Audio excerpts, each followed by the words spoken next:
সুপ্রিয় দর্শক আসসালামু আলাইকুম, welcome back to my channel cooking studio by Arin. আজকে আপনাদেরকে গুঁড়া দুধের মধ্যে একটা ডিম দিয়ে সবথেকে সহজে তৈরি ভীষণ মজাদার একটি নাস্তা তৈরি করে দেখাবো। এই নাস্তাটি তৈরি করার প্রসেস খুবই ইজি, যে কেউ খুবই কম সময়ে তৈরি করে নিতে পারবেন। খেতেও হয় দারুণ মজার আর অনেক বেশি লোভনীয়। আশা করছি রেসিপিটি আপনাদের কাছে ভালো লাগবে। তাহলে চলুন দর্শক দেখে নেওয়া যাক এই রেসিপির পুরো প্রস্তুত প্রণালী। নাস্তা তৈরি করার জন্য প্রথমে এখানে নিয়ে নিচ্ছি হাফ কাপ পরিমাণ গুঁড়া দুধ। এরপর এটাকে একটি সাইডে রেখে দিচ্ছি। এখন এখানে আরও একটি বোল নিয়েছি আর এই বোলের মধ্যে একটি ডিম ভেঙে নিচ্ছি। এরপর ডিমটিকে খুব ভালো করে একটি চামচের সাহায্যে ফেটিয়ে নিতে হবে। ডিমটিকে ফেটিয়ে নেওয়ার পর এখন এটাকে একটি সাইডে রেখে দিচ্ছি। এরপরে এই গুঁড়া দুধের মধ্যে দিয়ে দিচ্ছি 1 চামচের 4 ভাগের 1 ভাগ পরিমাণ বেকিং পাউডার। এরপরে এর মধ্যে দিয়ে দিলাম হাফ চামচ পরিমাণ ঘি। এখন এই সব কিছুকে একত্রে খুব ভালো করে মিশিয়ে নিচ্ছে। একটু সময় নিয়ে ভালো করে মেশাতে হবে যাতে গুঁড়া দুধের সঙ্গে ঘি এবং বেকিং পাউডার খুব ভালো করে মিশতে পারে। তাই একটু সময় নিয়ে এটাকে মিশিয়ে নিতে হবে। তো সব কিছুকে ভালো করে মিশিয়ে নেওয়ার পর এখন আমি এর মধ্যে অল্প অল্প করে আগে থেকে ফেটিয়ে নেওয়া ডিম দিয়ে এটাকে মিশিয়ে নিব। তবে চেষ্টা করবেন এখানে ডিমটাকে একবারে অ্যাড না করে অল্প অল্প করে দিয়েই মিশিয়ে নিতে। এতে করে ডোটি একদম পারফেক্ট হবে, কারণ ডিমের সাইজ কিন্তু ছোট বড় হয়, সেক্ষেত্রে কম বেশি লাগতে পারে। তাই এভাবে অল্প অল্প করে দিয়ে এটাকে মেখে নিতে হবে। তো এইভাবে অল্প অল্প করে ডিম দিয়ে এটাকে মেখে একটি আঠালো আর স্টিকি ডো তৈরি করে নিতে হবে। আর এই ডোটি কিন্তু এরকমই আঠালো আর স্টিকি হয়ে হাতের সঙ্গে লেগে যাবে। তবে ভয় পেয়ে যেন এটাকে আবার শক্ত করে ফেলবেন না, তাহলে কিন্তু নাস্তাগুলো একদম পারফেক্ট হবে না। তো এই ডোটিকে আমি এইভাবেই স্টিকি করে মেখে নিয়েছি। আর এখন হাতটা ভালোভাবে ধুয়ে ক্লিন করে নিব। আমার এখানে কিন্তু পুরো একটা ডিম লাগেনি, অর্ধেকটা লেগেছে হাফ কাপ দুধের জন্য। আপনাদের কম বেশি লাগতে পারে। তো যখনই দেখবেন এরকম আঠালো আর স্টিকি হয়ে গেছে তখন এখানে ডিম অ্যাড করা বন্ধ করে দিতে হবে। তো এখন এটাকে এইভাবে 2 মিনিটের জন্য রেস্টে রেখে দিচ্ছে। এরপর 2 মিনিট পর হাতটা ভালোভাবে ধুয়ে ক্লিন করে হাতে অল্প একটু ঘি মেখে নিয়েছে। এখন এখান থেকে অল্প অল্প করে মিশ্রণ নিয়ে নাস্তার শেপ তৈরি করে নিব। তো প্রথমে হাতের মধ্যে নিয়ে এরকম প্রেস করে নিচ্ছে। আর অবশ্যই লক্ষ্য রাখবেন উপরে যেন কোনো ফাটল না থাকে।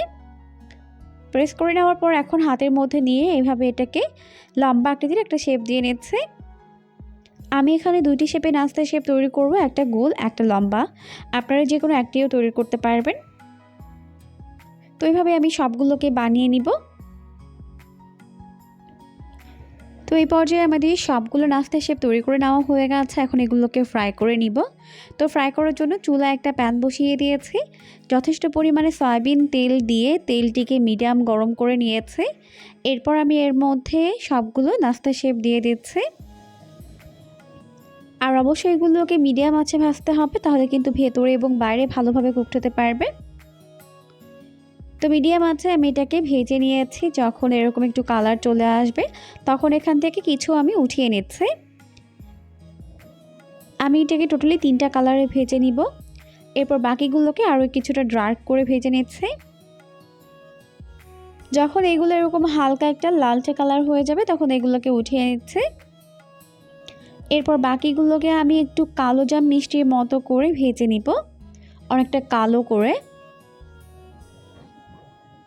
তো এখন এইগুলো ভাজা হয়ে গেছে। এখন আমি এগুলোকেও তেল থেকে উঠিয়ে নিচ্ছি। উঠিয়ে নেওয়ার পর এখন আমি এগুলোকে একটা সাইডে রেখে দিচ্ছি। এরপর আমি শিরা তৈরি করে নিব, তাই চুলায় আরও একটা প্যান বসিয়ে দিয়েছি। এরপর এর মধ্যে দিয়ে দিলাম 1 কাপ পরিমাণ চিনি আর দিয়ে দিলাম 1.5 কাপ পরিমাণ পানি। এখন এগুলোকে ভালোভাবে ফুটিয়ে নিব। ফুটিয়ে নেওয়ার পর যখন এর মধ্যে বলক আসতে শুরু করবে তখন আমি এর মধ্যে মিষ্টি শেপগুলোকে দিয়ে দিব। তো আমি এখানে কিন্তু ফ্লেভারের জন্য 2টা এলাচ অ্যাড করে দিয়েছি। আর এই শিরা কিন্তু ঘন হবে না, আবার পাতলাও হবে না। যখনই এরকম ফুটতে শুরু করবে তখন এর মধ্যে মিষ্টি শেপগুলোকে দিয়ে দিতে হবে। আর এই মিষ্টি শেপগুলোকে দেওয়ার পর অবশ্যই হাতে ধরে দেখবেন যে মিষ্টিগুলো কুসুম গরম আছে কিনা। যদি কুসুম গরম থাকে তাহলে বুঝতে হবে এটা এই পর্যায়ে শিরায় দেওয়ার জন্য একদম পারফেক্ট।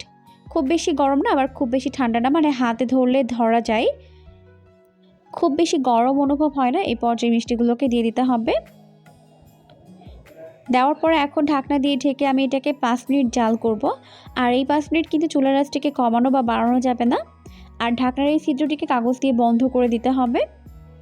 এরপর ঢাকা দিয়ে আমি এটাকে 5 মিনিট জাল করে নিচ্ছি।